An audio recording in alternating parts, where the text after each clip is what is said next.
Magandang araw po sa ating lahat. Tuloy natin yung discussion natin sa subject nito. No? Again, logic, theories, and techniques. So last meeting, natapos natin yung dalawang konsepto, no? Yung pagkakaiba ng word sa term, yung proposition sa declarative sentence. Sana kung may tanong kayo, ilagay nyo lang sa comment section para bago ko magsimula sa mga next video ko, ay masagot ko yung mga tanong ninyo, no, tungkol sa mga nagdaang mga topics. So ngayon, meron na naman tayong panibagong logical concept na tatalakayin, no? At ito yung pagkakaiba ng formal and natural language. Pero bago yan, meron muna akong lilinawin sa inyo, no? Yung nauna nating yung letter A at saka yung B, di ba, yung term at saka word, kaya natin dinistinguish yun kasi, okay, so yung term ang ginagamit natin, o kumbaga we are dealing with the terms in logic, no? In logic, we are dealing with terms, not with words. Kaya ang talagang lumalabas na logical concept doon sa dalawang yon, hindi yung word kundi yung term. Okay? So kasi kapag ka tayo dun sa word, no? Pagka nag-deal tayo dun sa word sa pagka-calculate ng mga arguments, no? Yung arguments na naglalaman ng statements or propositions at yung propositions ng mga terms na dapat terms, hindi word, but bagamat again, no? Yung word ay term at yung term ay word, no? Pagka sinabi nating word, composed of letters or syllable, pero pag term ay concepts. So now, in logic, we are dealing with concepts, not with words, no? We treat them as terms, no? Not words. Kasi kapag ka nag-words tayo sa logic, magiging problematic yung calculation natin ng arguments, no? Magiging problematic yung pag-form niya ng assertion sa isang proposition kapag ka word ang ginamit sa mga statements. Tapos, so kaya yung word ay hindi siya yung logical concept. Grammatical concept yon, o yung word ay grammatical concept or term, no? Pero yung term, yun ang logical concept. Okay? O, nagkakaintindihan, sana huwag kayong malito dun sa bagay na yun. Tapos doon sa pangalawa, yung proposition and declarative sentence, again, gaya nung sinabi ni Irving Copy, na binasa ko sa inyo, di ba, dito sa libro na to, di ba, yung declarative sentence ay always part ng language. Yung tinutukoy niyang language doon, mamaya di-distinguish natin, ay yung natural language, no? Okay, now, yung declarative sentence is a grammatical concept. Hindi siya logical concept. Yung proposition ang logical concept. Kaya, when we deal with logic, okay, when confronting arguments, okay, containing statements or propositions, we are dealing with propositions, not with declarative sentence. Okay, we treat them as propositions, not declarative sentences. Although, again, na-explain ko na sa inyo, ang declarative ay proposition at ang proposition ay declarative, dahil hindi pwedeng maging question ang proposition, hindi pwedeng maging command at hindi pwedeng maging exclamation. Okay? So malinaw yun sana sa inyo, ha. Sana kung meron kayong tanong at paglilinaw, baka mabilis yung aking discussion, ilagay nyo sa comment section, sasagutin ko yan. No? Sasagutin natin yan bago tayo mag-start dun sa mga susunod nating mga videos. Okay? So again, so yung declarative sentence is a grammatical concept. Yung word is a grammatical concept. Ang logical concept dyan ay yung terms at saka yung propositions. Okay? So now, yun yung yung mga paglilinaw na yan ay kasi gagamitin na natin yan later, pagdating natin sa Roman numeral number 3, yung mga calculations ng argument, kung valid or invalid. Okay, maintindihan nyo kung bakit magkaiba yung logical concepts sa grammatical concepts. Yung logical concepts na ginagamit ng mga logicians o naglo-logic doon sa grammatical concept na ginagamit ng mga grammarians. Okay?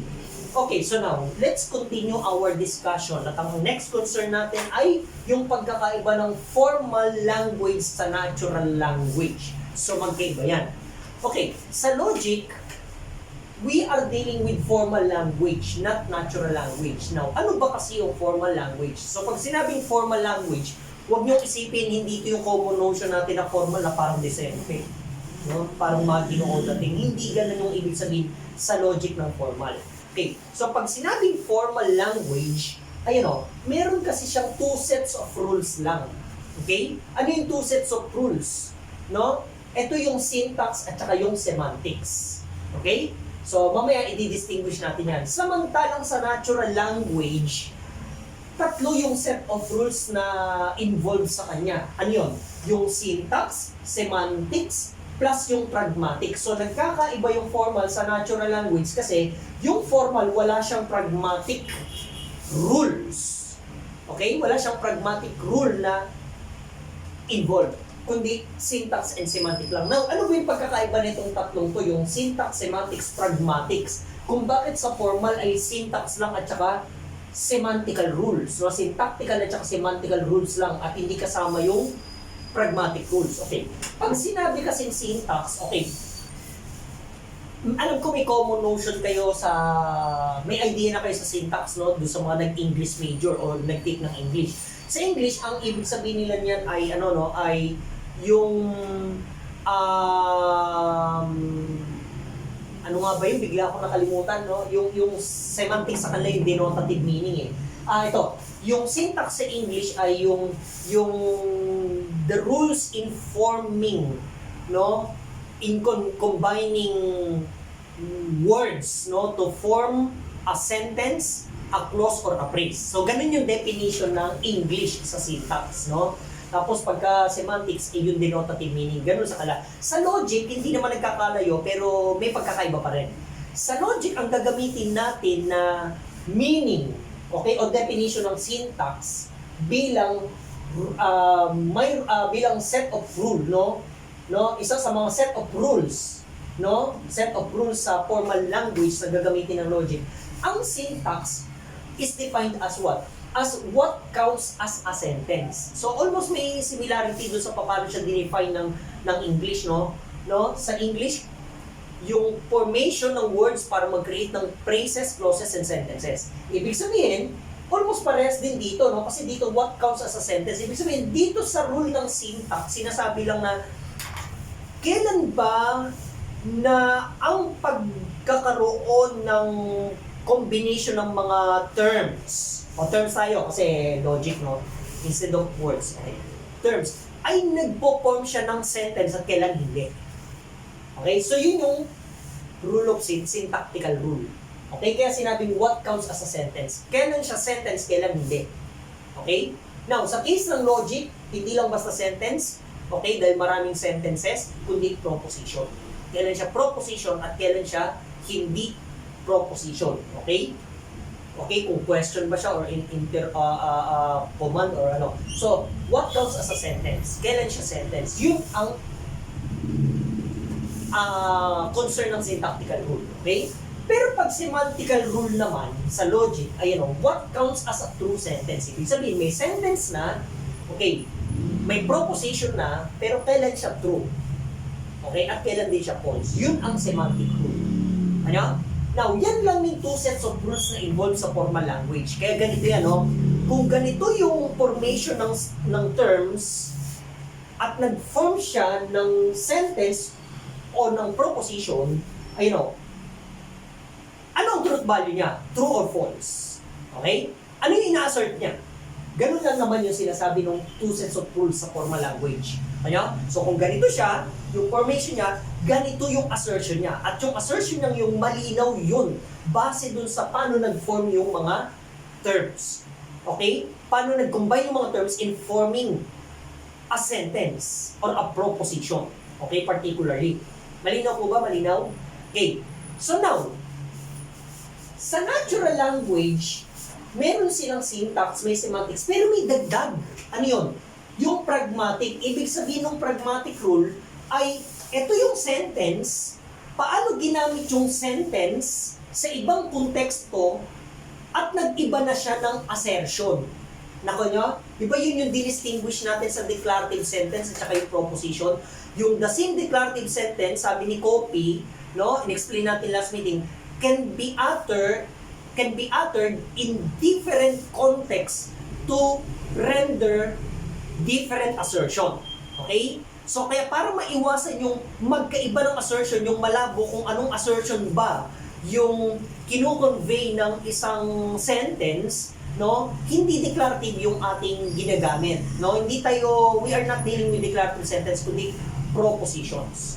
Okay? Kasi pag nagbago yung assertion niya, nagbabago yung assertion niya, depende sa context, okay? At yung context niya, kung saan siya ginamit, in-utter, dahil nagbabago yung assertion niya, nagiging uncalculable yung argument, no? Na kinapapalooban ng ganung sentence. Okay? So, at para maiwasan yung pagiging uncalculable ng argument, no? Kailangan huwag tayong gumamit ng natural language, kundi formal lang. Hindi kasi dapat kabilang yung pragmatic rule. Ano uli yung pragmatic rule? Yung sentence, okay, o yung declarative sentence kasi yan, no? Kaya nga siya naging pragmatic, declarative sentence. Dapat kung ganito yung combination of words niya informing a sentence, dapat eto lang yung assertion niya para malinaw yung proposition. Okay, proposition talaga siya. Hindi siya declarative. Okay, ngayon kapag meron siya ibang meaning, dapat maging malinaw sa atin. Ano talaga yung ina-assert lang niya? Okay? So, kaya, malinaw proposition. Okay? Yung proposition lang ang nasa formal language, yung declarative sentence na sa natural. Now, kapag kasi nagbabago, depende sa practical use ng statement, then may other context, hindi na magiging calculable yung argument. Eh, ang concern ng logic, maging calculable yung argument, kung valid or invalid.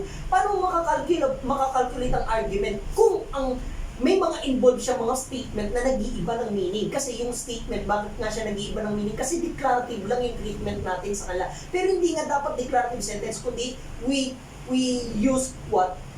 We are dealing with propositions. Malinaw po ba? Nagkakaintindihan? Halimbawa, banggitin natin uli yung ginamit natin example.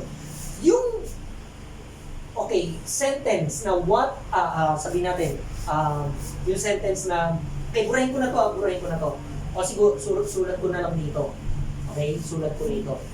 Okay, siguro malinaw naman na yan. Okay.